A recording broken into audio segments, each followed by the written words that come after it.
You set up the savings account. You promised yourself this time would be different. 3 weeks later, the money is gone. You didn't even buy anything you needed. So why does your brain fight you every single time you try to save? The answer has nothing to do with willpower. Think about the last time you tried to save for something: a vacation, an emergency fund, just breathing room. You probably started strong. Then, slowly, the spending crept back in. Coffee here, a subscription there. Nothing dramatic, just enough to drain the account. You blamed yourself, called yourself undisciplined. But your brain isn't broken. It's doing exactly what it evolved to do. And once you see how it actually works, you'll never blame yourself the same way again. Your brain didn't evolve in a world with bank accounts. It evolved in a world where food spoiled, danger was constant, and tomorrow wasn't guaranteed. So it built a simple rule: a reward right now is worth more than the same reward later. Scientists call this hyperbolic discounting. In one famous study, people were offered $50 today, or $60 in a month. Most people picked the 50, even though waiting would have meant a 20% return in just 4 weeks. No investment on earth pays that well, but the brain doesn't calculate return, it calculates survival. And the moment a purchase feels good right now, the long-term math simply disappears. But what nobody expected is that this bias gets stronger, not weaker, the more stressed you are. Here's where it gets darker. Researchers studied people dealing with financial scarcity and found something strange. When money is tight, the brain doesn't suddenly become more careful, it becomes more impulsive. A study published in Science found that poverty itself can consume so much mental bandwidth, it temporarily lowers cognitive function by an amount equal to losing an entire night of sleep. Your brain isn't designed to plan 5 years ahead while it's busy solving how to survive this week.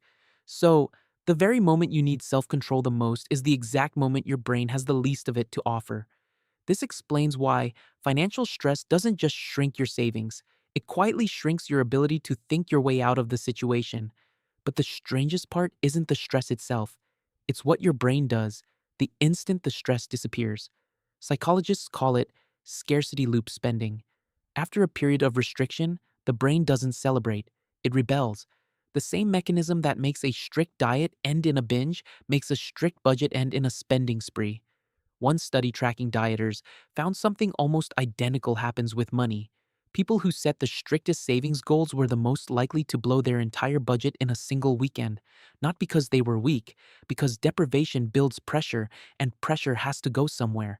This is why extreme savings challenges often fail within weeks, while smaller, flexible goals tend to stick for years. Your brain isn't rejecting saving, it's rejecting restriction that feels like punishment, and once researchers understood this, they discovered an even bigger trigger hiding underneath it. Money, to your brain, isn't just money, it's identity. A study on spending behavior found that people often buy things not because they want the object, but because they want to feel like a different version of themselves. The new gadget, the nice dinner, the upgrade you couldn't really afford. Each purchase is a tiny vote for the person you wish you were right now. That's why telling yourself, just stop spending almost never works. You're not fighting a bad habit. You're fighting an identity your brain has already decided it wants to protect. This is also why people who successfully save long term rarely do it through willpower alone.